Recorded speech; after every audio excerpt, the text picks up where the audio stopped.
You know what would be beneficial? If before I hit record, I pulled up the wheel.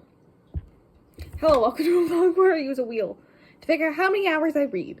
I did a version of this prior. I'll have it up above in the cards. Where I use a wheel to figure out how many pages I read each day for a week. I'm gonna do the same thing, but instead of pages, it's hours, so that way I can do audiobooks. Because that way, I wasn't reading like any audiobooks unless it was dual reading for a whole week, which was an issue. I ran into some issues. There were some days that I was like reading 200 pages. Now I have all the options are 1 through 10. 1 through 10. We're doing it now because I have a bunch of books from the library I need to read sooner rather than later. I'm taking part in a month-long readathon, but there's like a weekend 48-hour aspect where you get all these bonus points, but they can only be books that you started during that. And I have a bunch of books that I'm like 20 pages in. I'm currently reading like 11 books, 4 of them physical.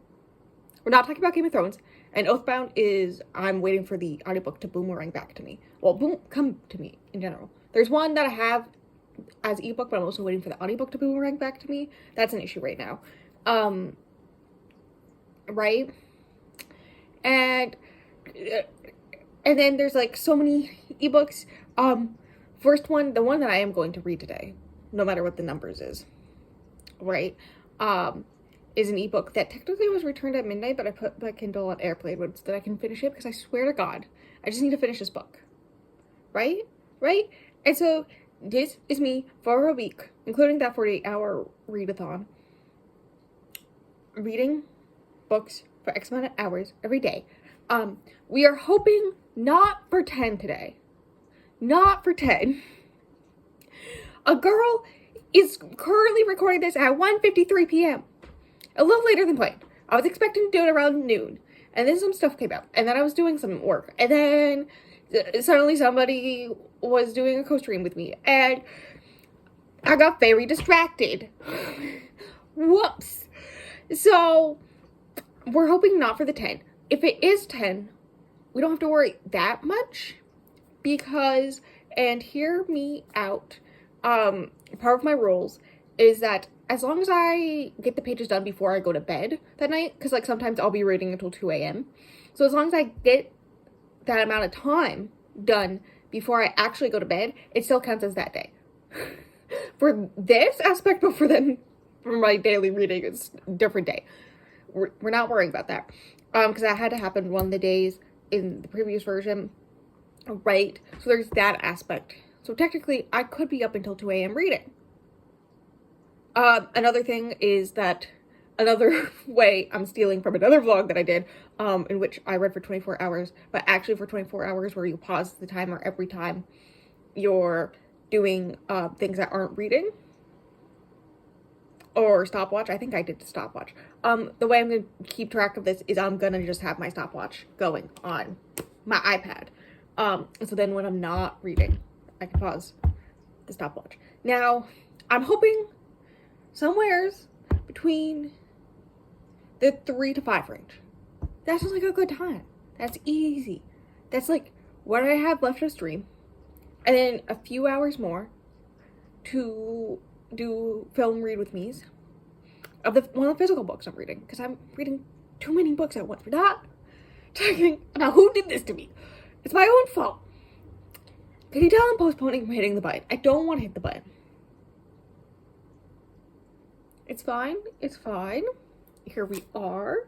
We're just gonna look at my beautiful color pattern. I was gonna do they do have rainbow, and I was gonna do it, but I just really, it'd be helpful if I turned down the brightness. I really like the pinkish purple hue. There we go. That's much better. We're gonna ignore the light over there. It's in the way.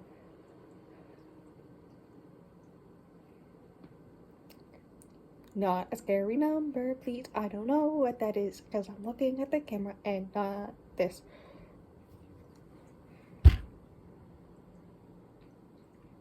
I swear to did this happen?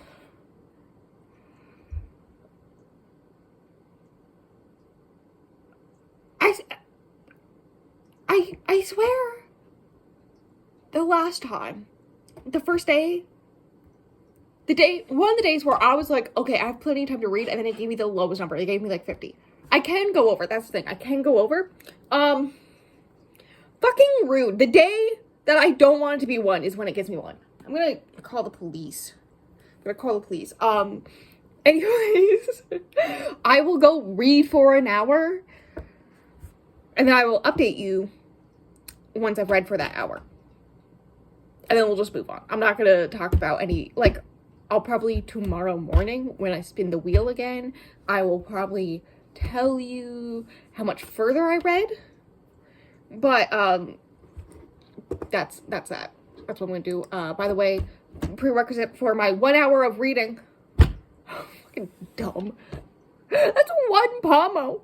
And I have like 2 left. That's not even the whole entire rest of stream. I just hit my keyboard. Ignore that. The book I'm currently reading on my Kindle is Lover Enshrined, which is the 6th book in the Black Dagger Brotherhood. Hear me out. I stopped liking them after the second one. And I didn't like the first one. The only one I've liked is the second one.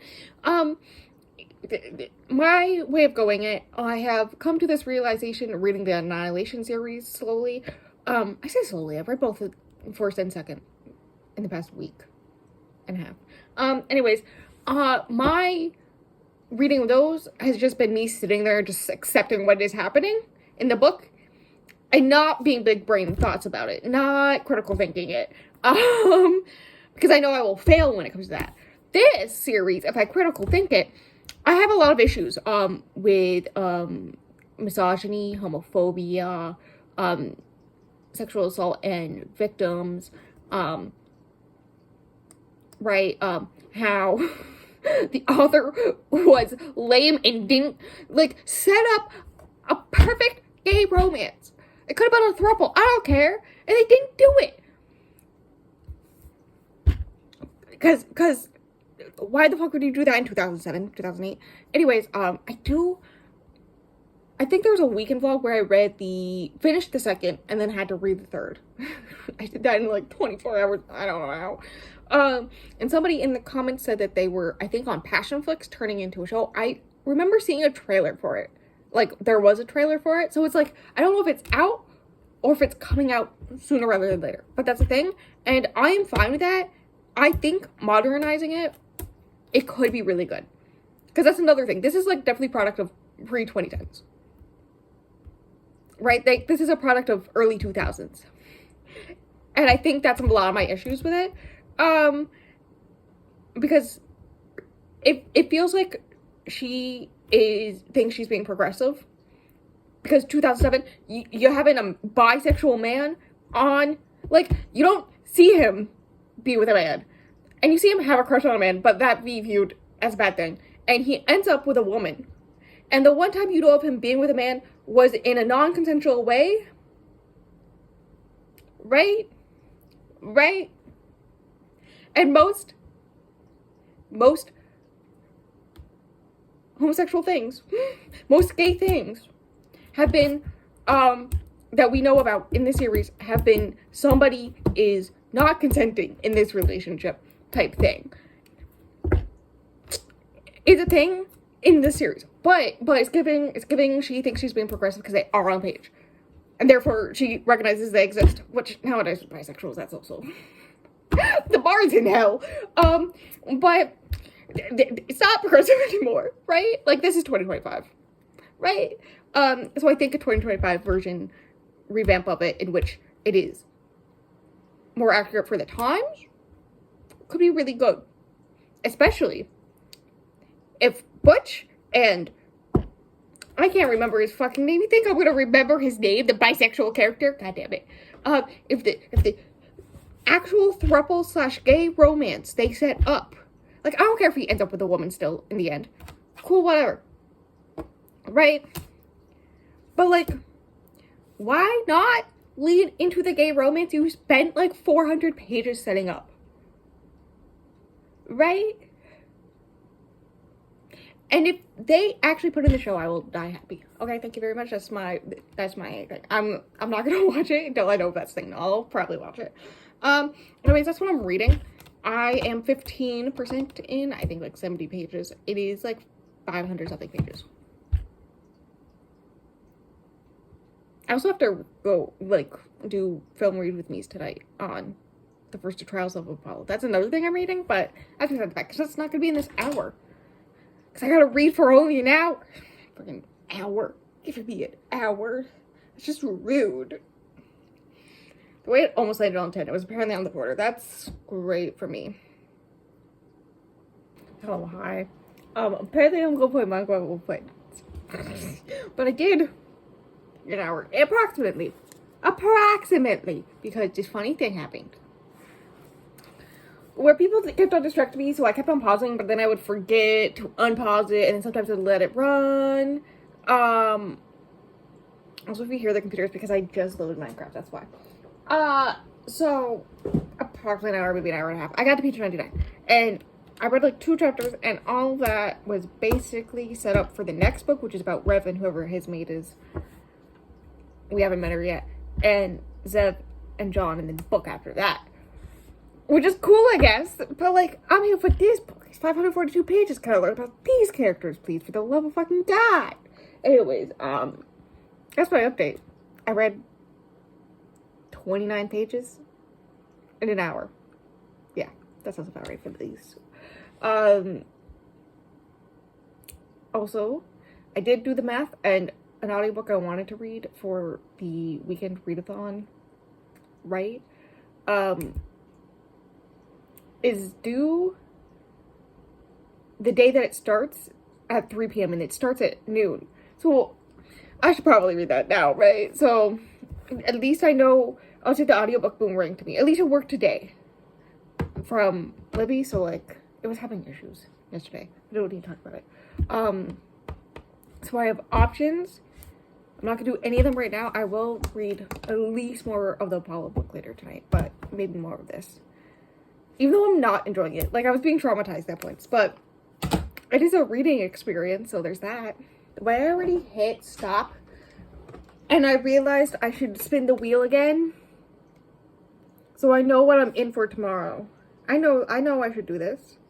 This is what we did last time. Okay. We got all the same numbers. Hit the button.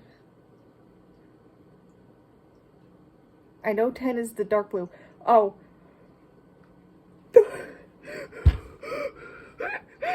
Yup, that's 10, baby. That's 10. Whoops. Okay. I think between the 2 audiobooks, that will be at least 6-ish. Anyways. Which is what I wanted to do tomorrow anyway, so. And then that's more of the Apollo and or. I should definitely finish Apollo tonight, actually. I recognize this. Whoops.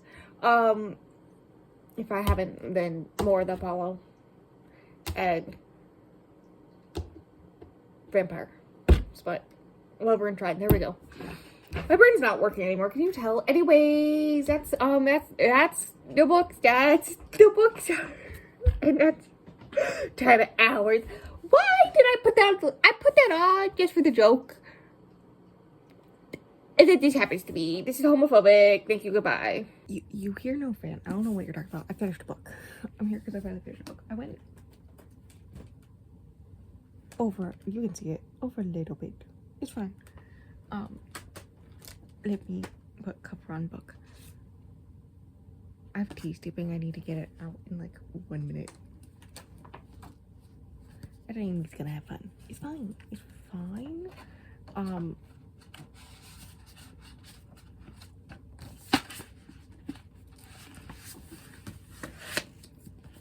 There we go. I read First Trials of Apollo, Hidden Oracle.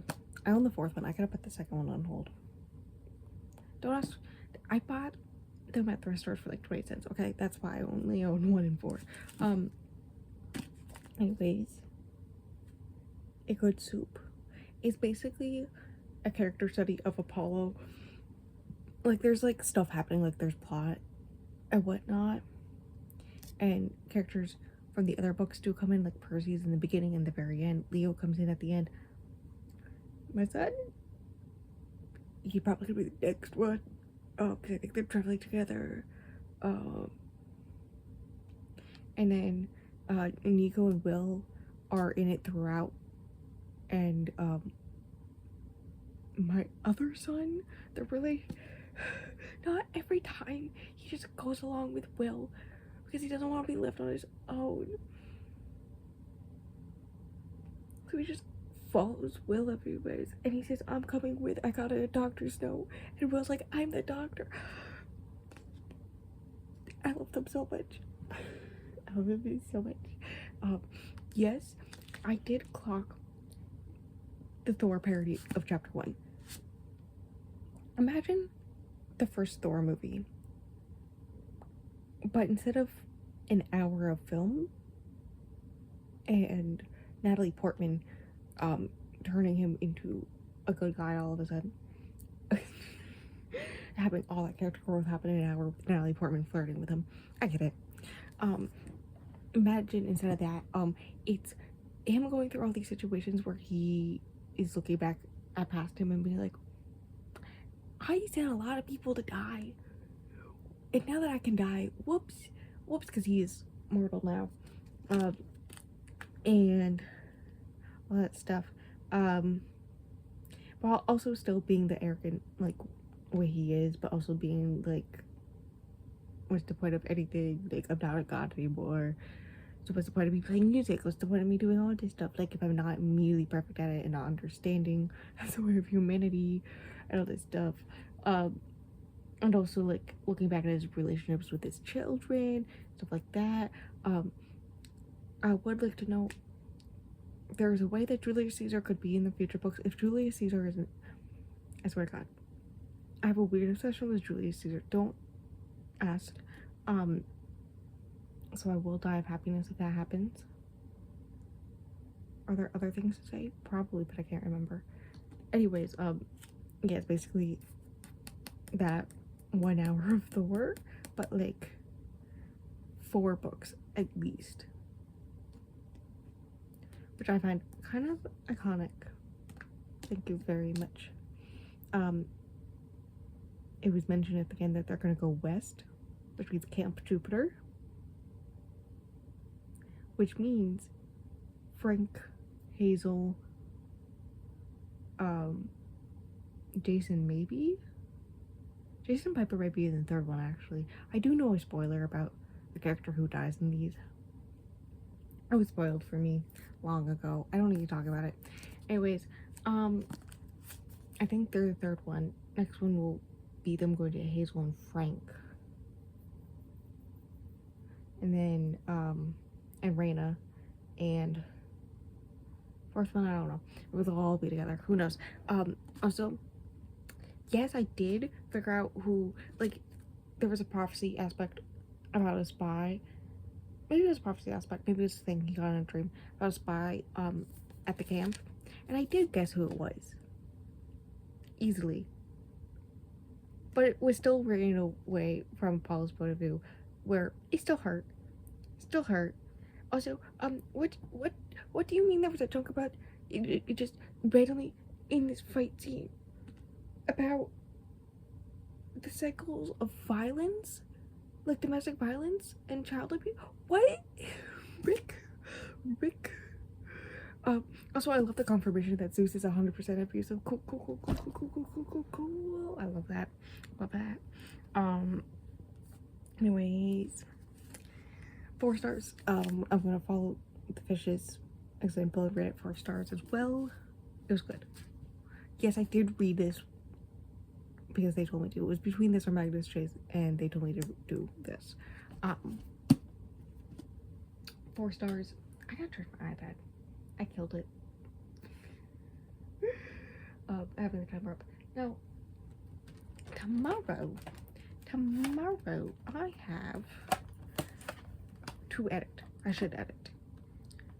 And I want to read the audiobook that I have to read. I would like to thank a lot of the books I had out boomeranging back to me. Thank you. I think there were 2. One of them I returned today, and then it came back to me like 3 hours later. I love that. And the other one was Radium Girls, which I've only read like 3 chapters, so I could restart it for this weekend. Technically, because you have to have read the whole thing. You can't have started it beforehand, which makes sense. And because I accidentally picked up the YA audiobook, but was reading the adult version's ebook. You can see the issue there. That's why I didn't read much of it before I recognized my issue. Right? So I may just start that one over, and that will be counted for that. I just realized time. I gotta finish this so that I didn't get my tea out. Shit. I thought I can do my tracker stuff. So, right date. There we go. Anyways, Radium Girls maybe this weekend. I don't know what this weekend's gonna be. It depends what I land on for this weekend. 5? I'm not mad. I'm not mad. I was hoping in the 3 to 4 range, so 5 is fine. The audiobook will take me like 2 hours, and then 3 hours of reading Vampire Smut later tomorrow night after I edit. Yeah, I can do that. 5 is not bad. We're down. It's better than 10. But that was this shit. I'm tired. It's 11:42. It is 11:16 p.m. It just hit 5 hours. I am going to read more because I have my tea that I have to take out at 11:18. That's another reason why I'm sitting right here, because it's right there. I was stopped sleeping at 11:18 and just being 11:17. I'm gonna sip it as I read more of the book, which is Snowden, by the way. New prompt dropped. It was snowy / chill cover. Does that make sense? It just made more sense to do a Christmas romance. This was a book initially planned for another vlog. I'll just read it for this one. It's fine. Was my thought process. It is the sequel of another book. They're like can be read as standalones, right? Like the couple from the first book are getting engaged in this one, but you don't need to like know all the stuff to like understand that, right? It follows Megan. That is correct. I remember his name because it is a Christmas book during the weeks of Christmas, and his name's Christian, so every time his name pops up, I read Christmas at first, and I have to go back and read it again. Anyways, her name is Megan. 5 years ago, she ran away from her own wedding. I gotta take out my tea.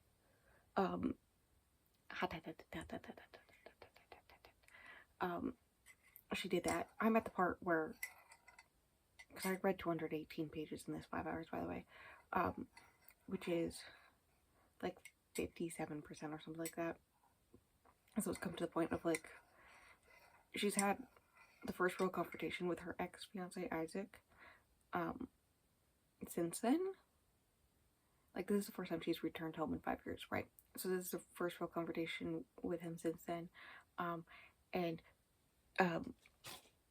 Christian notices, and he's all like, hey, what's happening here? And so she explains why. And this was the one part I was worried about. I was like, the why's gotta be a good reason. And it is, but also she explains it as there was like a bunch of other things. Like there was a bunch of stuff, and the thing that like really pushed me over the edge was this one big thing. But this had been a lead up thing for like the 10 years of their relationship, because they had been together since they were 15. And she didn't know any better until that one big thing happened, and then she went, oh shit, relationships aren't supposed to be like this. And it was like days before the wedding, so she didn't have much time to decide or anything. Anyways, the whole plot is that it's been 5 years since then. She's never returned back to her hometown, which they're both from. But her brother's also returning home from Australia for the first time since leaving. So her mother's like making a big deal out of it. They both have to be there for Christmas, blah blah blah blah. And a charity event and all this stuff. And so they both have moved to the city and run into each other shortly before this, and they go, what if? Because his whole thing is that his family, one, he got into a little bit of trouble in high school, and so they view, like, his dad still views him as like the bad boy who just breaks women's hearts, despite the fact that he seems to be doing very well for himself financially. He didn't even blink an eye when he was like gotta pay $6,000 randomly. And then later on that same week, he drops a bunch of money at the charity event. Like, he's clearly got monies, right? That he's done for himself, right? But because he's not in a secure monogamous relationship, people in his family just assume he's not happy. And so they decide, he's the one that comes up with the idea that they will fake date so that she will have a buffer when one running into her ex-fiance to everybody who still hates her. She describes it as being a pariah and nobody believes her, including her own brother. Well, he does. Christian does. But he doesn't recognize how bad it is. Her brother doesn't believe it until they go to a bar and he's like, see, these are your friends are here. And she's like, I haven't talked to any of these people since they blamed me for running out on my fiance, assuming that there wouldn't be a good reason, right?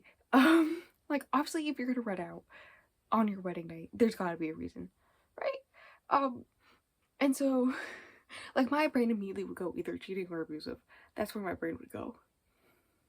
And the way that her best friend from the time blames her for breaking his heart and all this stuff, and these people are very mean to her, and he's like, oh whoops, you are a pariah, and force her in a very awkward situation.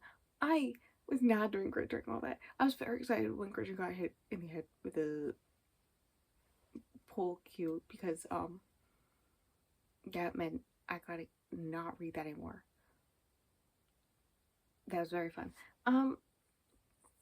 Anyways, he's like a buffer with all this stuff for her, and she's a buffer for his family as a fake date. But I'm at the point where like they're starting to catch feelings for reals. So, and they get along with each other's families and all this stuff. Like, she makes his father laugh, which like nobody can do, and all this stuff. It's cute. I'm gonna read more. I would love to read another 70 pages. I don't think that's gonna happen, because then I would have 100 pages tomorrow, and I want to speed read the rest of it tomorrow morning first thing before the 48-hour readathon aspect of the readathon happens. That starts at noon tomorrow. Speaking of which, I still haven't read the audiobook that's due tomorrow at 3 p.m. We're gonna hope that the first spot I land on for that works for that book. Because whoops. If not, I don't know what I'll do. Is that a 4? Is that a 4? I would have been happier with that today instead. Whatever. 4's not bad. I'll probably read more than that, because that's gonna be, half that's just gonna be reading this book. So what, that's like a manga on top of that. That's literally just that audiobook and finishing this book. And I'm probably going to read more than that. Also, I would like you all to hope and pray for me that the book that I was like 90 pages into, so I didn't feel like restarting. So I said I returned it to the library, is boomerang back to me very fast. Along with Lover and Trend. I think Lover and Trend I'll get sooner. I realized that fits one of the later prompts, so I'm not that worried about that one. I would just like to slowly make progress through that one, because it is over 500 pages. So I could get like over 1,000 points. Just saying. Be good. Alright. Enough of me talking about the amazing readathon. Randomly. I'm gonna go read in bed some more. That's what I've been doing for the past 3 hours straight. I'm gonna go read in bed some more until I'm basically passed out. Bye. I'm not gonna show you the top watch because I feel like a dummy. Listen, I started reading at like 8:30 this morning, and I forgot to turn it on. So I turned it on near the end. It took me an hour and a half, so I think to finish Snowden. We're just gonna go with that because that's what my Kindle said I had left. So we're just gonna go with that, and if it took less than that or more than that, that's fine, whatever. I'm gonna read a whole other book and some of another book after this, so it's fine. Also, it is an hour before the actual 48-hour aspect of the readathon starts, so that's exciting. I did figure out what my first spot in the board is, and I do get to read the audiobook. The one that's like 6 hours long is due at 3 p.m. I can't use that for the first spot I landed on. So I'm gonna wait on that until 12, so in an hour. Anyways, I finished Snowden. So another series finished. Let's go. And I am giving it 3 stars. I think I rated the first one the same. It's fine. It was fine.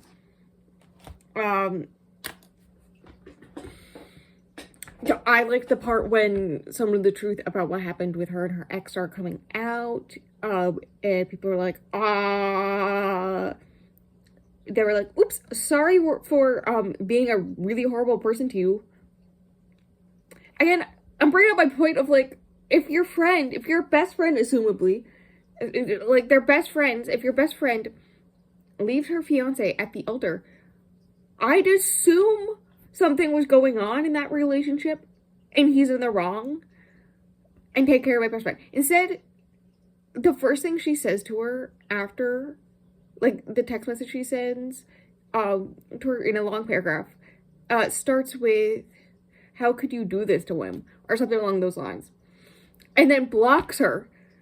And then 5 years later is really mean to her. And then when she learns the truth, she's like, oh no, I should have actually tried to listen to you. I'm so pissed about that. And it's like 2% of the book. The relationship is cute. They're together right where I left off last night. Was right before they have to stay stranded in a cabin together because of a snowstorm, and then relationship starts.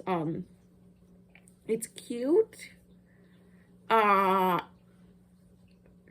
stars. I don't know what else to say about it. It was fine enough book. I'll give them this. They're easy to read. If you couldn't tell from me reading the whole things in like 6.5 hours, I think. Yeah, that would be math properly. Actually, probably closer to 7 because I did read for an extra half hour last night. I would like everyone to know. I went to bed and then I spilled tea all over my freshly clean, like literally 9 hours prior. I had put freshly clean sheets on my bed. So all my bedding's being washed right now. I feel great about that. Anyways, I think that's that. That's another series done, by the way, because that's a duology. That's the vlog it's gonna be for. It's gonna be for the Kindle Unlimited series vlog that I've been working on for like a month. Because I just had the last one of it left. Well, it's a duology. I just had the second one. And it is on Kindle Unlimited, so. But alas, it's fine.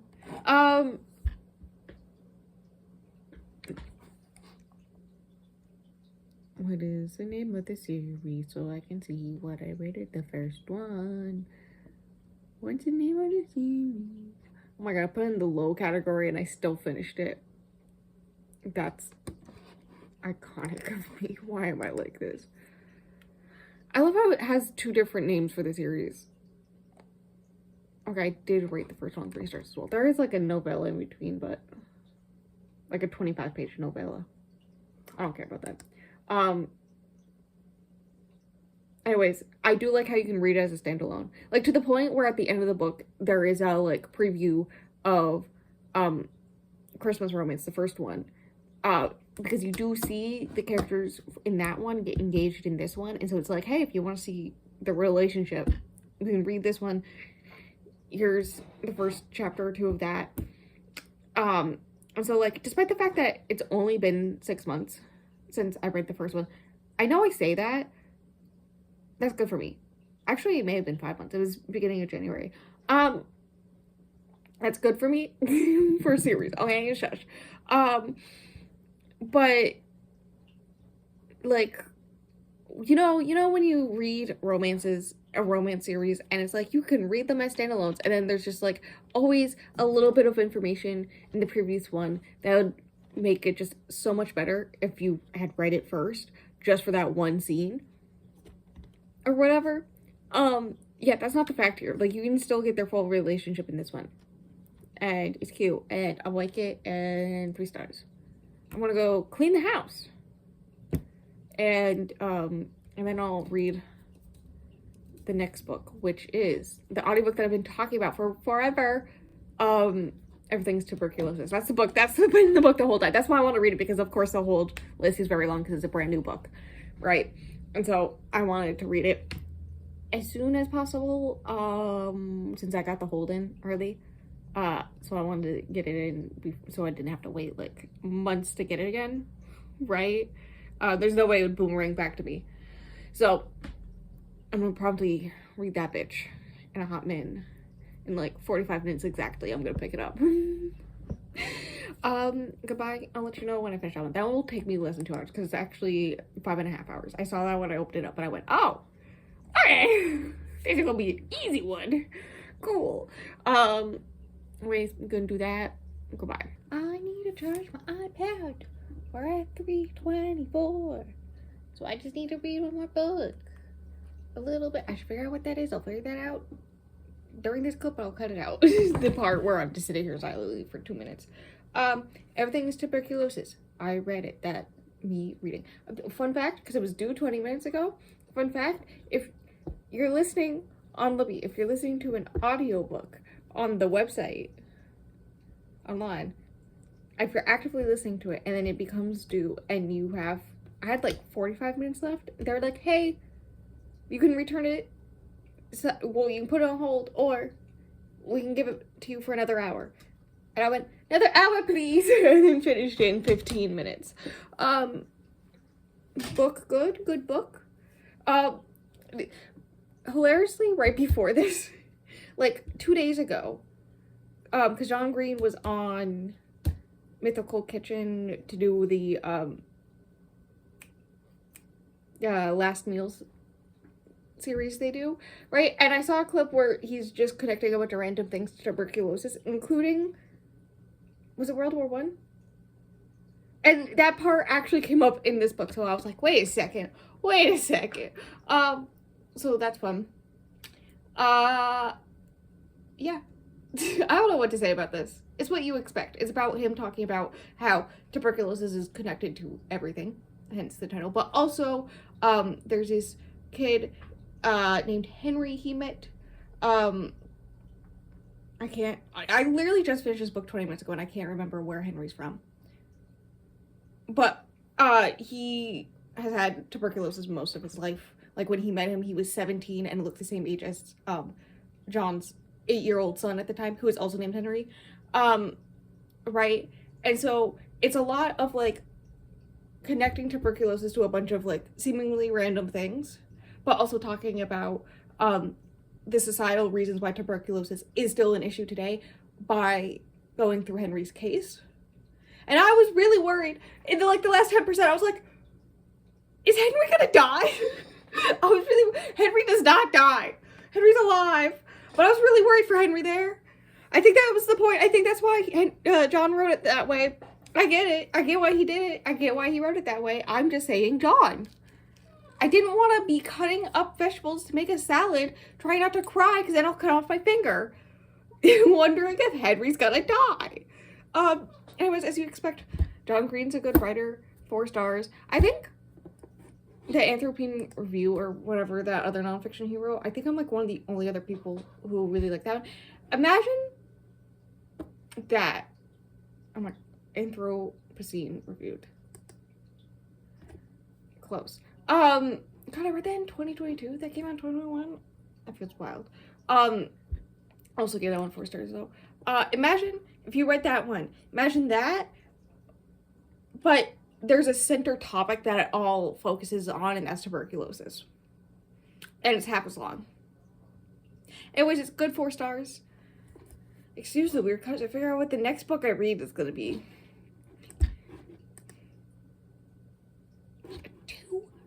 Two, where am I? A book you own? I don't want to read a book I own. Maybe I won't get this out. Maybe you can see, literally, you will not see any of me actually dragging things around on Canva as the board, because that's what I'm doing.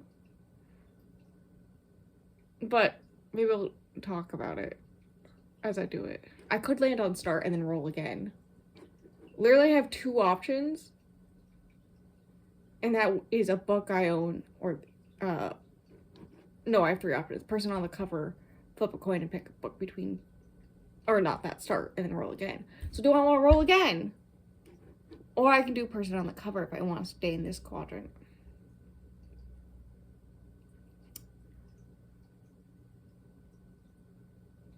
Because I do have a lot of books with people on the cover. You know what? I'm gonna do person on the cover. I'm gonna do person on the cover because I'm gonna put my little. I have. There's like a board game, and I put the graphic up on Canva because it's a perfect square, and then I put whenever I'm moving somewhere, because I have so many graphics on myself for thumbnails. The one of me in the rainbow hoodie that's very similar to this, actually, just 3 times the size. I'm just taking that and dragging it around. It's very funny, makes me laugh every time. Anyways, I occasionally, one of the libraries I have, has like a skip the line aspect on Libby, right? And there happened to be that. Why did I close Canva? I'm gonna go read this book right now. It's like 60 pages. Anyways, why am I like this? I occasionally go like once a month, maybe to check if there's anything that I'm skipping the line. And this past week there was, you can only like do the loan for like 7 days. So it's like due in 2 days. But that's Binti. I'm not gonna try to pronounce her name. Needy Okorafor. That's most definitely wrong. I want to say I read something by her before. Let me make sure I'm spelling the name of the book right. That would help. I said that and then I immediately spelled it wrong. Anyways, it's like 100-ish pages depending on the version you get, so easy read. I have so many of her books on my TBR. I forgot about Death of the Author, her new one. I say that, but I do have it on hold. Remote Control is the one I read. I read Remote Control by her. Really liked it. Okay, one, apparently Binti's being turned into a TV show. 2, Who Fears Death is also being turned into a show on HBO. That's cool. Anyways, the cover is basically a woman's face with mud paint being wiped on her face. I don't know what, but I gotta read that one sooner rather than later. Anyways, I assume it's gonna be a faster read, so perfect for this. There we go. Next book figured out. Hello, hi. Quick update for many reasons. Messenger. They've sent on my phone. One of which is that we lost power for a bit there. Not that long.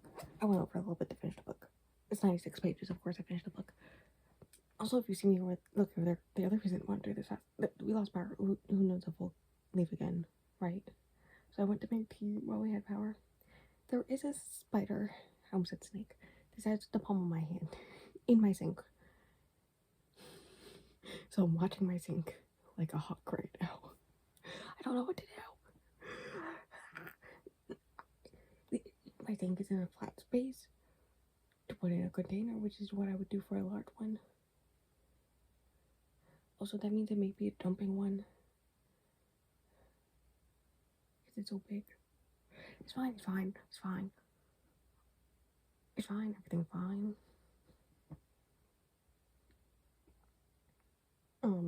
I finished Binti. Clearly, I'm pulling up the board. Book, good book. 4 stars.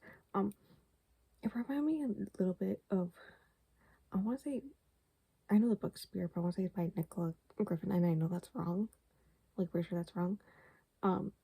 Just on the basis that, like, it's a novella. There's just one thing, like, no chapters, but like, there's, like, breaks in sections, but it's just, like, one chapter, right? Also how you just jump in and get no like further information. That's I mean you get a little bit of lore in Spear. In remote control, I remember that being a thing as well. But I can say in confidence that the way she writes, I'm just invested and ingrained anyways. And I didn't want to put it down when I had to like eat dinner and wash my hair and stuff like that. I'm scared for my life. Anyways, the reason why I gave it 4 stars is because I am a lower girly, so that makes it a little bit difficult. But that's fine. I know that's not her type of books, not the type of books she writes, but I still like them. But I don't think any of them will ever be a 5 stars. Did I ever bring up what this is about? This is about Binti who leaves her rural community to go to a prestigious school on another planet, and she'll be the first of her people to ever go to this school. And she's gonna be shunned because of it, all this stuff. And on the way there, these tentacle aliens that they're at war with commandeer to the ship, kill everyone but her and the pilot, and they can't kill her because of a device she accidentally has. Right? And then she starts communicating with them, and over time, in their travel to the university, she decides to side with them because she agrees with them, and uh, decides to communicate with the humans there on their behalf. Bada bing, bada boom. It was good. This one have to read in more of a series. I just realized it's a series, anyways. What are we doing tomorrow, Will?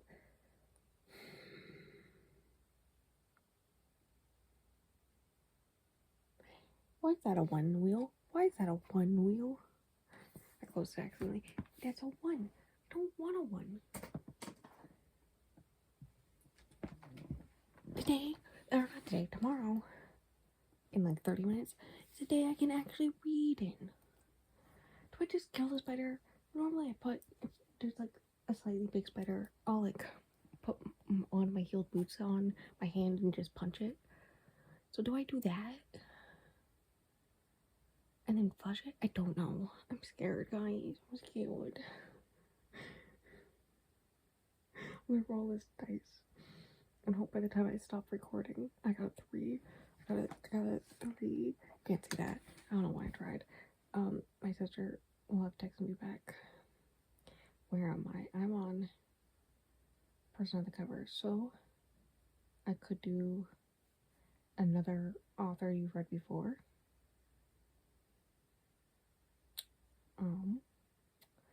Under 300 pages, that's easy. Book I'm excited about, my favorite genre.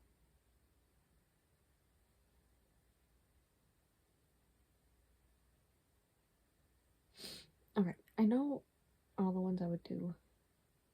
Not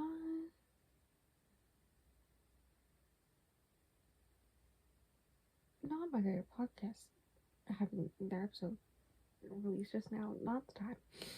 Even though all of them are like under 300 pages. In case if it's something where like that's a good option next time, I'm not gonna land there and instead do an author I've read from before. And I am going to do, I think it's called Stoneheart, right? By Katie Robert, which is the prequel novella of the Dark Olympus series, I believe. And it's the Medusa one. And I keep on forgetting. Here's the thing, this is one I own because I got it for free. And it's one of those instances where I forget I own it until like one of these instances of like a 48-hour aspect in a readathon. And then I'm like, ooh, I should read that. And then I just never do. This is like the third time I plan to do this with this book. I think it's like 120 pages. So I can pop that out in a few hours and have a good time. And that's fine. I'll read that tomorrow. Also, there's a high chance it will be queer because it's Katie Robert. So bonus point for that. Because I don't think I haven't gotten bonus points for either one of the books I've read so far for the Face Off the 48-hour readathon. Anyways, that's at least, I mean, that's gonna take me more than an hour to read. So I'll read it and then I'll update you. And then if I read anything else, I just won't tell you. I'll just like say I read this, but I won't go into depth. Because apparently that's the life I'm living. Why 1 hour? Maybe the iPad is telling me to take a me day. But being forced to sit down and read all day is helping me a lot. So no, I'm not gonna listen to you, iPad. Now I'm gonna go deal with this spider situation. I'm scared for my life. Okay, I'm gonna be honest. I didn't do the timer this time because it's just me reading this like 89-page book, 81-page book, and so there's no way it's gonna take me less than an hour to read it. So I was just like, I'm not just read the whole thing, right? And then update you, and then spin the wheel again. I read Stoneheart 4 stars, which I think is what I've rated most of the series. Which follows Medusa. Listen, this is where I go into attention about how I think because I recently read a Rick Riordan, which I think this series and Rick Riordan are the main Greek retellings that I read. And Rick does a lot of the specifically violence towards women aspect, especially if it's like revenge for something that another person, especially like usually their father or husband, does. That's in a lot of Greek mythology. He just like doesn't put that in. A lot of the non-consensual stuff is in there, which makes sense. It's for children. Katie Robert goes, no, I'm gonna have that bitch in there. Listen, I was reading this and I was thinking in my head, is the story, because I knew this followed Medusa, is the original story of Medusa the original victim blaming? Because like hear me out. Anyways, Medusa in this one, which is like on the docks one day because her parents were dock workers, when she runs into Poseidon, and Poseidon really wants her to be his mistress, and when she turns him down because she's not into that, the way it's worded is attempt to forcibly make her his mistress, which includes but not limited to beating her up and slicing her up a little bit. That's as far as it got though, because Athena shows up, right? And then Athena protects her, saves her, and then trains her to be her best assassin. and like Medusa talks in her head, that's what's happening, like that. It's like a negative thing, right? But she can't also like ignore the fact that this is the person who saved her. Not even her own parents who were there that day tried anything. The only person who did was Athena, right? Now, she's her best assassin, all this stuff.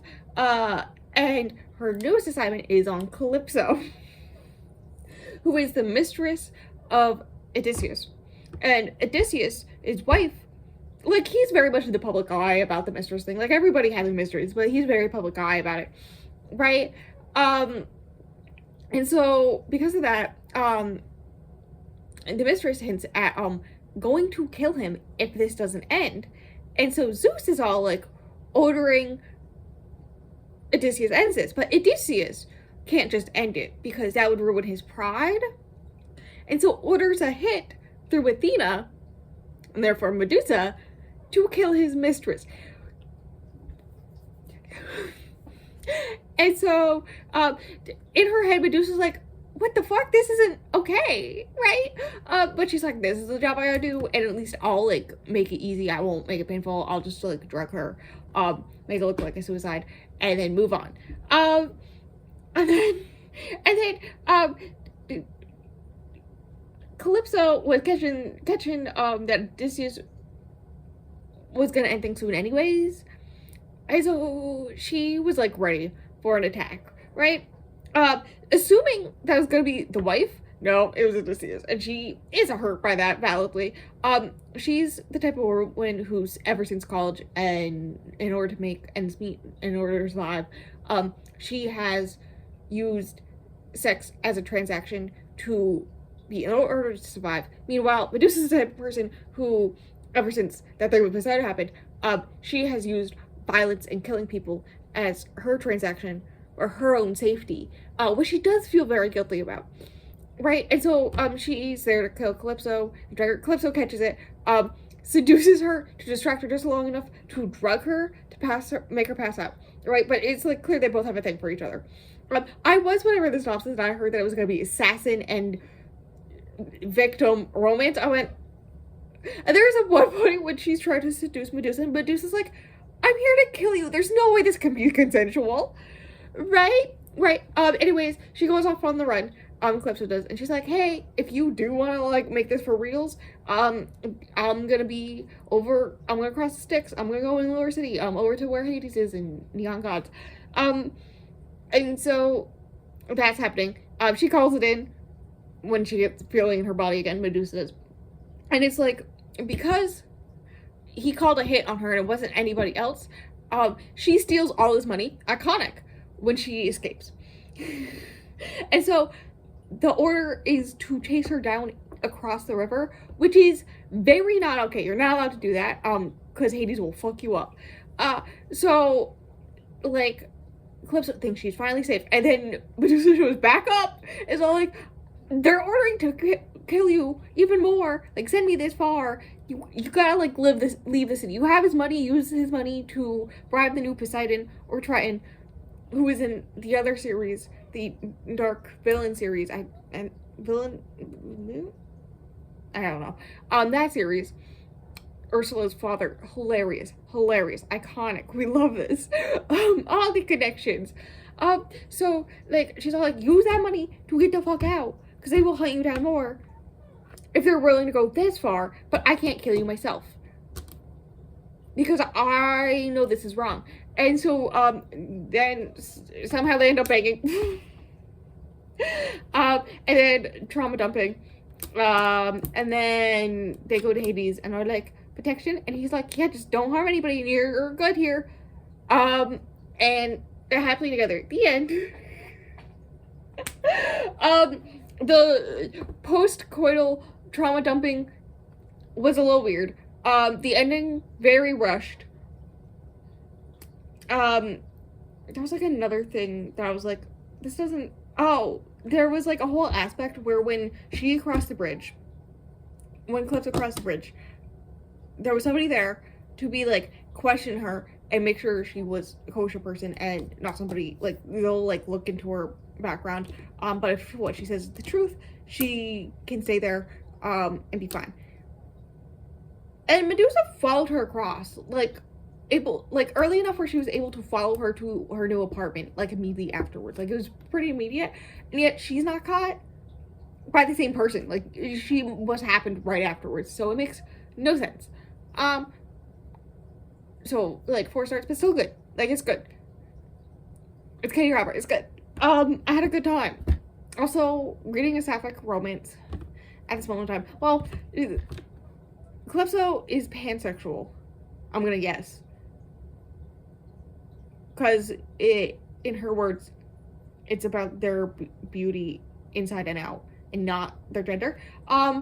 So, Calypso, pansexual. Medusa, not blatantly said if she's been with men or not, so I'm not gonna assume. But she's definitely into a woman. Trust me, you read this, she's really into women. She goes really far into the... Sorry. Funny jokes, me only. Anyways, that being said, woman on woman romance, really what I want right now, honestly. Great time. 4 stars. I'm going to spin the wheel for tomorrow, which is the second to last day. Also, the 48-hour aspect ends tomorrow at noon, and there's Father's Day tomorrow. So I don't want, like, a long one. Like, I don't want 10 hours. 10 hours is gonna be hell. Because even, like, there's a chance that I'll read on my memories, but I'm not gonna, like, have my iPad with me to do the timer, like, and whatnot. So, I would like something in the 4 to 5 range again, please.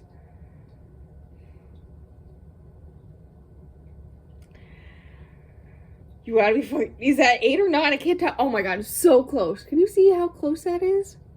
You can't because it's covering it up. It's literally on the line. 9. Great. Also, I love how the ad popped back up. I said close ads. 9. I guess as soon as I wake up, I gotta start reading. The good news is it'll give me a lot of points for the face off aspect of this readathon. Are we gonna figure out what book I read next? Even though it's not gonna be in this vlog. Might as well. I gotta pull up Canva and I gotta roll the d6. I also gotta water the plants. You better enjoy this high octane hearing of me doing this and not actually showing my screen. 4. Cool, where am I? 1, 2, 3. I could do a flip a coin. I could do 1, 2, 3, 4. New to me author. I'm gonna do that one. I was waiting for that one. I don't remember the name of it, but it is. Do I have Kindle on my iPad? I should. I can pull it up. And tell you what the book is. It's the Abby Jimenez novella. Despite owning multiple of her books, I have not read one. So, oh shit, no, this is the wrong account. Never mind. Whoops. I can pull up on my iPad here, or not iPad, my Kindle. Anyways, novella Fall Risk, I think it is called. Apparently there's like a thing that you can only have like 10 books out from Kindle Unlimited at once, which is annoying when you're a person like me who likes to download a bunch of books and then read them at your own pace. Which is why another benefit of me doing this. Also, it's one of the ones where you get both the audiobook and the actual ebook at the same time, which I don't feel like is gonna be useful because it's so short. It is the Fall Risk. I know nothing about it. According to my Kindle, it'll take me an hour and a half to read. It's 82 pages. I've heard good things about Abby Jimenez books. I almost read The Friend Zone, I think it is, the one that has the whole controversy about the fact that a good chunk of it is about how she has fertility issues, she can't have kids, and then all of a sudden she's magically pregnant. I almost read that one, then I heard that and I went, no, never mind, and moved on with my life. I think that was in a vlog around this time last year, actually. So I will read that one because it's on Kindle Unlimited. I can read that in one sitting easily first thing in the morning, or tonight, maybe tonight, probably tonight after dinner or whatnot. Read that. So it's not gonna be in this vlog. Well, I'll tell you what I rated, but it's not gonna be part of the actual reading for this, because I can't roll over my 3 extra hours of reading or something. Sad. I'm gonna read so many mangas. I got another volume of Yona this morning, so I'm gonna read so many volumes of Yona. At least 2. And a graphic novel. That'll take me at least 6 hours. Oh, hi. I have to talk to you about 2 books because I want to finish both of them for the end of the 48-hour aspect ended. Which happens in about half an hour.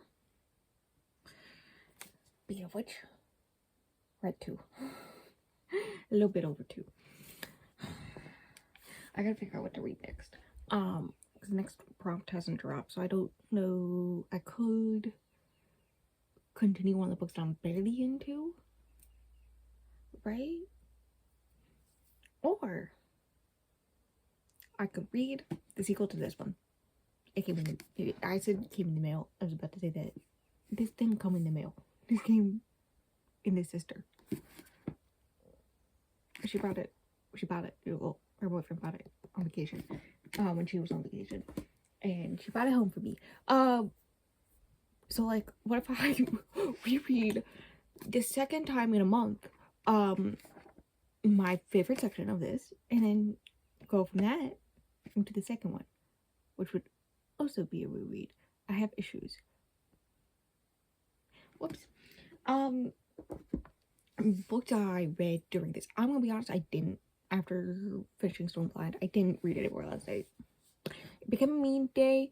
I ended up watching Terrifier 2. I don't know what happened to me. I read Fall Risk this morning, first thing. And my opinions are, what the fuck? It follows a woman named something and a guy named Seth. They are the only people who live on the second floor of this building, apartment building, right? They're like apartments are facing towards each other, right? And there's construction happening to like repair parts of the building, and the construction people accidentally took off the stairs to something 16th instead of 60. So they don't have stairs off of their floor. And they're stuck there. She has a fear of heights. Their landlord basically offers, well, the manager for the landlord, right, it's like, no, I'll make sure like he pays for you to stay at a hotel or whatnot. They do decide to stay, though they do get like free rent and also the money for the like trying to ease it over, so like not sued. So she doesn't want to go elsewhere because she feels safe and secure in her home. She's dealing with a stalker. I don't, in an 82-page romance, I wasn't expecting this. Yeah, no, she's been stalked by a guy named George for a few years now. Right. And so on this like weekend before the guys can come on Monday to put in new stairs, right? It's just a lot of her and Seth getting along, because they're stuck together basically. So it's them getting along and her feeling safe for the first time in a while because there's no way George can get to her, right? And like her best friend and his best friend come and hang out with them from below. There's like ladies from where he volunteers come visit, like stuff like this. And it's very quickly romance. Also, there's like a side plot where this happens the day before Valentine's Day, and also the day that his divorce is finalized. After his wife cheated on him throughout the relationship with her cousin, and now they're getting married.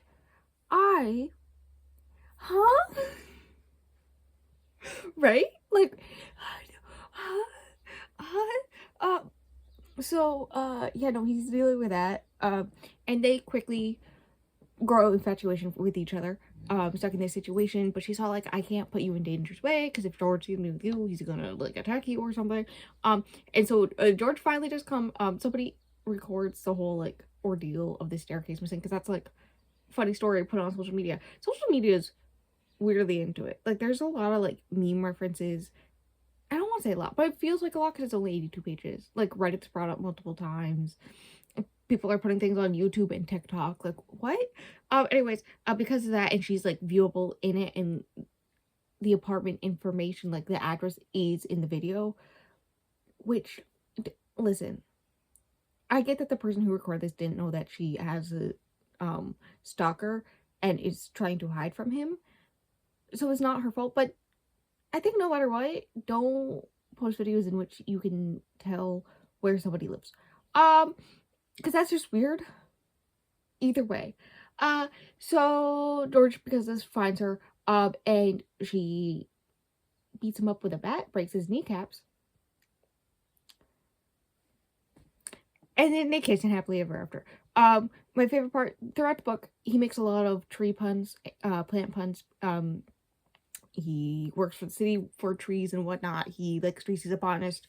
He's a tree person, right? So he makes a lot of tree puns. And when like they're putting George in the ambulance, he goes down to George and he's all like, tells this whole story about how, and this is how he usually tells stories, like this, like redwoods and other things, do like parallels or metaphors to prove his points, right? As well as making the puns. So he starts with this whole story about how there's this one tree that's super rare, and so wherever it's planted, you can't dig it up underneath because that's illegal because they're so rare. And he knows where there's a grove of them in a park that really could use another new tree. And so if George ever comes after her again, he'll come after him, and he knows a very nice park that could use a tree to put him in. Iconic. That part was iconic. Anyways, then the case happily ever after. It was weird. It was, what? If this was like 300 pages and like had more space to grow, I could see how it could be good, but like I just spent the whole time being like, what the fuck? 3 stars. Maybe I'll read one of the Happy Tree. I have Part of Your World and Yours Truly right here. That's what these two are. So maybe someday I'll read them. But I read that. And then I read quickly volume 18 of Yona the Dawn. The last one ended with, I don't know what's with them ending with one of the characters being stabbed. Like every time now, with one of the side characters who's like in the background. Like there's Yona, there's Hawk, her bodyguard, and then there's the 4 dragons. Right? So there's gotta be some in the background. And in my opinion, the white dragon has a little bit more background because he's the first one we meet. So there's more information about him. But the one that's on the most forefront is the green one. And then the blue and the yellow, we get like no information about. This one, there was one volume that was basically background for the blue dragon. This one's basically that, but for the yellow dragon, in which he was stabbed at the end of the last one, in which I did not expect to pick this up and immediately witness this man's decapitated arm stabbing a soldier, another guy. Kind of iconic. Anyways, I was like sitting there like, what the fuck? Apparently, because he's like the strong dragon and assumably had no powers. Apparently this whole time he does have powers. Is that he can't get injured or sick or anything. He just like magically immediately heals. And if he's injured enough, he gets the power of all the dragons into one and can body people like there's nobody's issue. Like it's insane. Right, so he becomes unstoppable. He stops the army, does his thing, and then they learn a little bit about him, and then the rest of the book is basically in his dreams remembering his whole entire life, in which we learn because of this power he can't die, so he's been alive for a few thousand years. He was married for a time. We get to see him fall in love with his wife and then see her die, and the way it cut I'm not tearing up because of this. I swear. The way it cut from her being like, I'll see you in the sky, basically being like, I'll see you when you're dead as well, right? We'll see each other again. Which he knows it won't happen, but he's like, yes, we will, and kisses her hand, and then it cuts to kissing her hand, but it's a skeleton hand. I'm sorry, what? Anyways, then he just like wanders around in grief for like a few hundred years. Valid. And then he sees a red star or crimson star, and that's how he knows the Crimson Dragon is back, which he confirms is Yona. He confirms it's Yona in this one. And so I don't know why I'm going so much detail in these. This is the 18th volume, but so then it's just him traveling the world, finding the other dragons as they were children, as well as Yona. And he's hinted that like he watched Yona throughout most of her life, especially the past like year.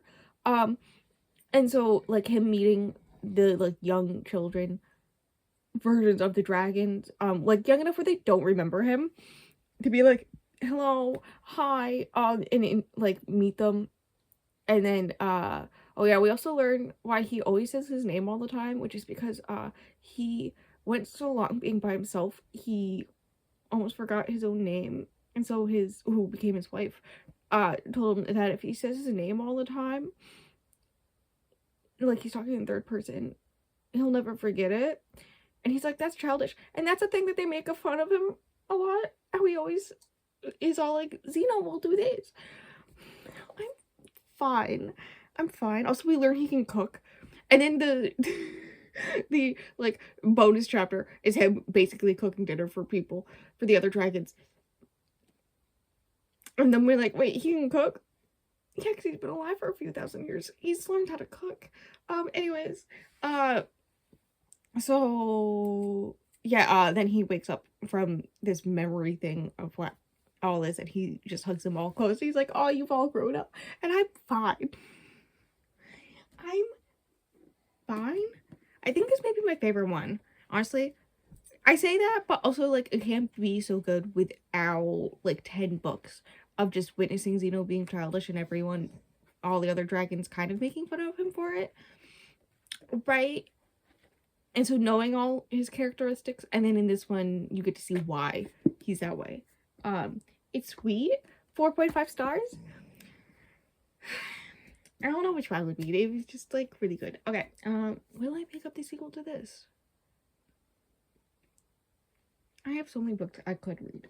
But also, what if I reread a book that I enjoyed? I'm half asleep, but I did it. It just reached this point. What is this angle? I hate it.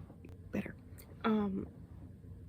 I read exactly 200 pages of Nobleman something to seduce a scoundrel. Sequel to the book. It good. I'm liking it more this time, and I have clocked. There's 2 reasons why, which is 1, I reread Secret Lives of Constitution Open, the first one, just last month, so it's fresher in my mind. 2, I know the twists already, right? And it comes to like one big one that I think the reason it's better the second read is because I know it. There's 2 big things that both main characters are dealing with. Luke, who is a character in the first one, and Rufus. The stuff with Rufus and his family, making that revelation the end of the book makes sense. I'm not gonna harp that. Like, I don't think me not knowing it, right, at this point of the reading experience at like 70%, like, I don't think knowing that earlier would affect my reading anymore. That being said, on a reread, knowing that the family drama stuff is more understandable, like, I'm being able to follow the through lines more because I've already read it, right? The other big plot twist, which is the one with Luke and why he's here doing this stuff, why he's like at this estate in the first place, doing all this in the first place. One, it's better having read it before and knowing, because I understand the reasonings. I understand why he's doing this, partially because I recently reread the first one as well, but partially because I've read this before, and I know why. I know what he's doing, and therefore the why is making sense, and I'm able to like connect the dots, right? And here's the thing, though, the what he's doing, knowing that earlier would make the story better. Knowing it at the first Luke POV chapter, would have made the book better. Hear me out. Because the actual thing, like, being found, I'm trying to be very subtle with this. The actual thing being found isn't like really brought up until I think it's found at the same time as the revelation about Rufus's family, right? So knowing the what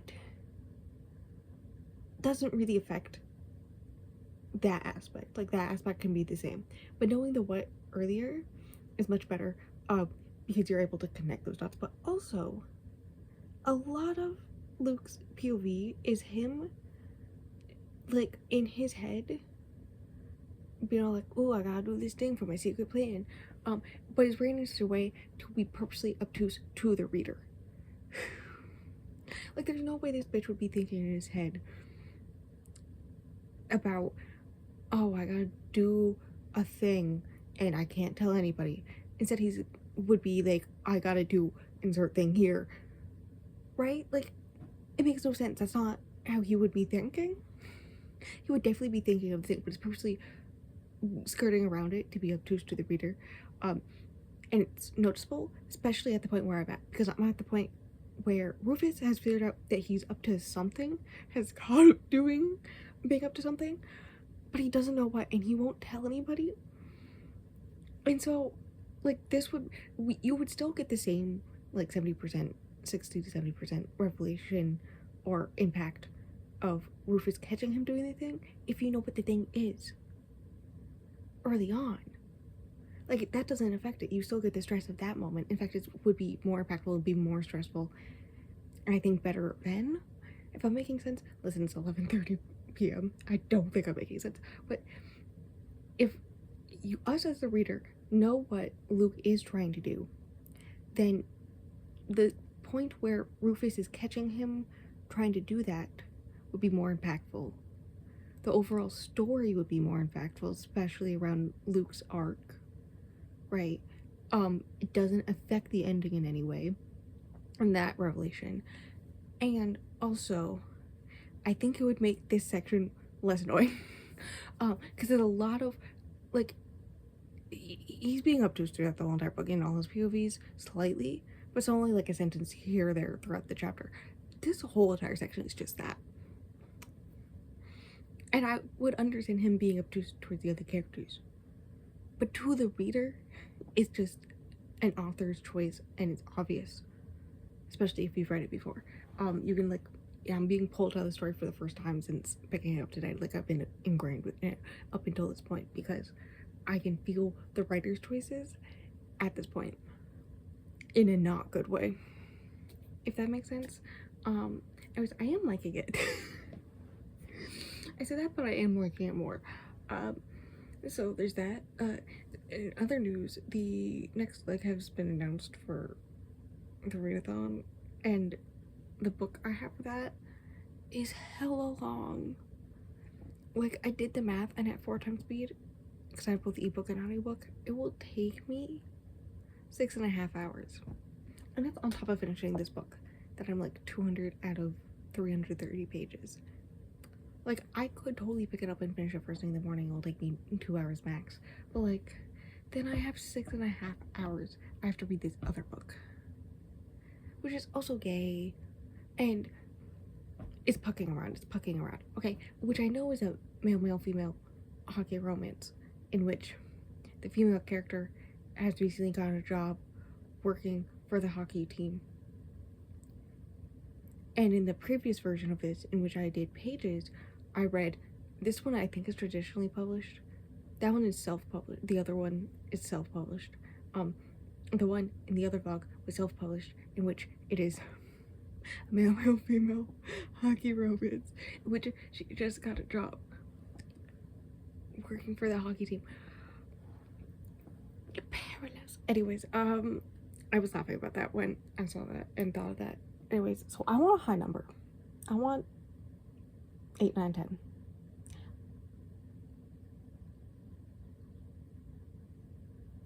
I knew as soon as I went to say that it was going to be the day that they gave me the low number. 3. That's barely finishing this one, let alone reading any of the other one. I should read that one first. I mean, I'm going to use this one for the sightseeing prompt anyways. Whether or not I finish it before or after. Maybe I'll just finish it before and then read Buckingham Run. I don't know. 3. Fucking 3. I'll come back to you tomorrow, having read a whole entire other book and Dish 1, the rest of Dish 1, hopefully. I'm not even gonna use the timer, because, like, just reading that one will take me 6.5 hours. So you know, if I've finished, or if I've read all of Buckingham Run, you'll know. Like, what the hell, Wheel? That's just rude. Oh, I didn't keep track today, because of course I didn't. Oh, whoops. I didn't read any more of Nobleman's Guide to Seducing His Control. I think I actually got that title right.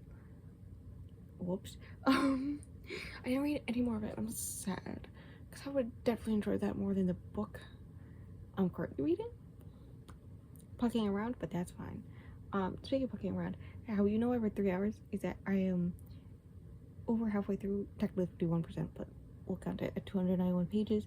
I did say yesterday at 4 times speed, it would take me 6.5 hours. So it's reasonable to understand once I reached halfway through, I had read over 3 hours, especially since some of it was at 3.8, not 4 times speed. So don't ask questions. I don't know.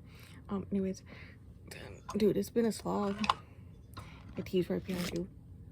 There we go. It's been a slog. The allergies are kicking my butt. My sister very kindly gave me Benadryl, so I started falling asleep reading. It's not bad per se. Like, I wasn't liking it. And then a combination of, like, the same, like, 5 pages. There's a part where what is her name? I don't know. Rachel, that's what it is, Rachel, says a line of something like, he's trying to butter her up with flirting, and just something along the lines of like, well, slap butter on me and call me bread because I'm toast, or something like that. I was like, oh, I'm not supposed to be taking this seriously. That combined with, within like 5 chapters after that, we learned that Jake is the one who's flirting with her. Caleb is his best friend. And Caleb has known since an injury that made it so he couldn't play the sport anymore, that he is a little fruity. I wish the term bisexual was used. Right? Because he's in his late 20s. They're all in like 27, 28. The 3 of them are. And so, and he's known since he was 21 days, that he came to terms with that. So you're telling me in that time he didn't just start saying bisexual or pansexual? He just says he's queer all the time, which is fine, I get, but like, right, as a bisexual, reading a book about a bisexual or pansexual man, and then having this man not using the own terminology to speak about himself feels a little icky, if you catch my drift. Anyways, that's not the point. And the point is that he's definitely had a thing for his best friend this whole time with Jake. And we see him having a thing for her, and her having a thing with him, and she has a previous thing with Jake. And so I caught on what was going to happen there, which the scene I just read was a very long smeck scene, in which, yeah, it's gotten to the point where they all live together, and they're all in a relationship together, and it's just a thing, and the idea of being with another man to Jake is new. Not with Caleb. There's been a thing with him, but apparently Jake doesn't know.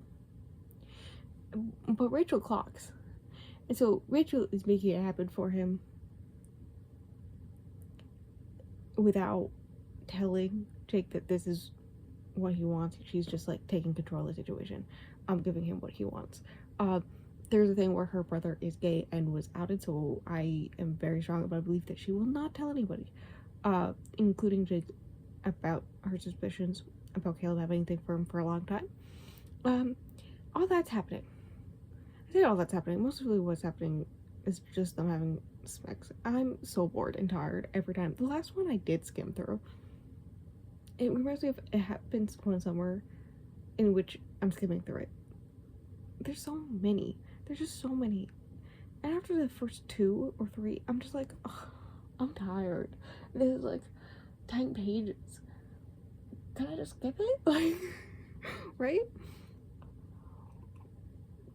And then I forgot.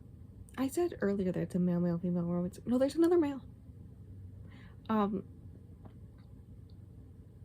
forget. Here's the thing, I forget his name, and I know it's a name that would take me a bit to pronounce because he is Finnish. So, but he's the goalie who's 6'5", big muscular guy, right? He has a thing for her. She has a kind of a thing with him, and so she doesn't know what to do about that because she's already in this throuple, right? And then on top of that, he is dealing with medical issues and she's trying to help him out with that. Also, this flirtation is happening, but like things come of it except for like one kiss. I'm assuming the end of the book is gonna be the four of them or something like that, right? Also, I assume something to do with outing is gonna happen because she is also the daughter of a rock star, and so she's all like, "We can't have like a public facing relationship because you'll get a lot of hate because of things that I did in my teens." Right? Like being in a relationship with a man who's 20 years older than that's not a relationship, girl, please. Anyways, so there's that whole thing. And so she doesn't want them to get the backlash, but also the fact that the paparazzi outed her brother and it was like this whole big thing. Um, and that's another thing where she recognizes the community, one, because it's a masculine sport, two, uh, society in general, if they were outed, could be issues on top of the fact of her own background, right? She clocked this because she's seen it personally. And so she's worried about that. And there is a thing where the content warnings has outing as level 2 and briefly mentioning that her brother was outed and that led to a deep dark depression for him. Valid. Um, in which he attempted some things to himself. That's how I'll say that. Um, there's no way that makes a level 2 content warning on Storygraph. So I'm scared. Because if you know anything about me, that triggers me. That triggers me greatly. That's the whole reason I DNF'd Ace of Spades. Forever ago. Anyways, I'm not liking it. And the Benadryl that I took for all my allergies is kicking my ass. So I'm going to bed. I'll read like another 10 pages or something to get to 300 pages. And then I'm gonna go to bed. Which means this vlog is at editing me will put any final thoughts here about pucking around. Hello, hi, recording me, you bitch. Why do you make me do more work? This is already so long. Actually, I'm gonna give final thoughts about 2 books because I finished 2 of the books that I started this. I should have turned off my fan. Anyways, if you can hear the AC, no, you can't. We're in a heat wave. Pucking around, 2 stars. Why? In what world does a contemporary romance need to be over 700 pages, nearly 800 pages? The moral of the story is the same issues I had with the Lucy scores, the Knock 'em Out series, where they're so long, but I liked the relationships in the first 2 of those much better. So I could like, once I sat down and started reading, I get through it and I could get past that aspect. If you don't have that, is what my issue with Pucking Around was. And I already brought up the comparisons to It Happened One Summer with my personal reading experience with it. So it's basically the combination of Not Come Out and It Happened One Summer for me, and I did not have a good time. Okay, um, I didn't like. I didn't like. Apparently, I'm not alone in this. When I was downloading the book cover, I learned the average rating is pretty low. Um, so, anyways, 2 stars for that one. The other one is Liver Enshrined, which I almost DNF'd. I almost DNF'd the whole series, and then there's a trio of the next generation of vampires, who we've been following the main one since like book 2 or 3. I think did show up at one point in book 2, so we've been low-key following him every once in a while since like book 2. Um, and then since the past like 2 books prior to this, he's gotten some friends, uh, and their trio has been more and more in the series. Especially in his, I did start to cry, because one of them came out And it was so support, like, this is so macho man, masculine men, whatnot aspect. That is how the society of the vampires works, right? To be a man, you have to be masculine and all this stuff, right? Um, and and the way, and like macho man, and you know what I'm trying to say. Um, the way this man's is like, yeah, but I'm gay. And they're just like, okay, and then emotionally support each other. In 2008, I always started crying, and then there was a later part. He's in love with one of the other in the trio. And so they're having a whole conversation about that. And D1, who he's in love with, is all like, "Hey, I could totally see me being with you. The issue is that one, I'm not good enough for you, and two, um, I am going through a lot right now, and I don't think possibly affecting our relationship for the worst would be good for me right now." Um, and three, also, I don't see myself long term with a man, right? uh, so like we can just be friends. But if you ever date a man and he mistreats you, I'm kicking his ass and all this stuff. And I was just like, oh my god, this is so sweet. I love it. Having in-depth emotional conversations with your bros. To learn like 5 books from now, I think is their romance. I was like freaking out crying about this at like 2 in the morning. Anyways, 3.5 stars. The rest of it was mid. Also, I love how I called it Vampire Smut. There was like 2 sex scenes, and one of them was the only real sex scene, and it was like a page and a half. It was not that. It was mostly plot. It was 90% plot. Okay. Um yeah, the rest of it was mid. That part was really good and got me excited for that. Also, the other member of that trio were very bad of stuff that happened near the very end of the book, and also um setting up stuff for 2 books from now for his book. Very excited. Anyways, me out. Bye. So there's that. And then Nobleman's Guide to Vice and Virtue. I think I'll give a 4.5 with this reread. And that is everything. This vlog is done. Wild. Honestly, this did a great job of making me read. We love it. And by making me sit down purposely for like 6 to 9 hours every day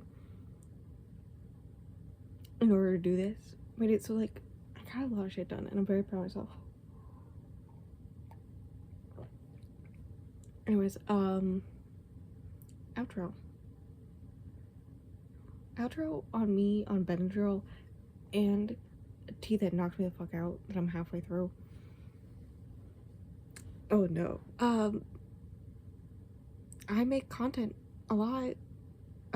Wednesdays, Twitch, all Twitch gaming videos, VODs from Twitch. I'm on Twitch at least twice a week, so that's linked below as well.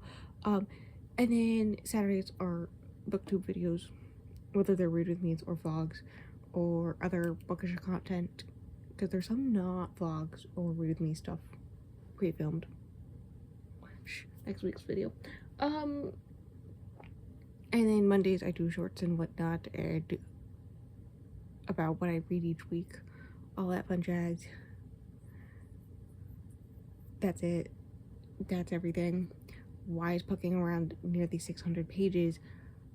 In what world does a romance need to be that long?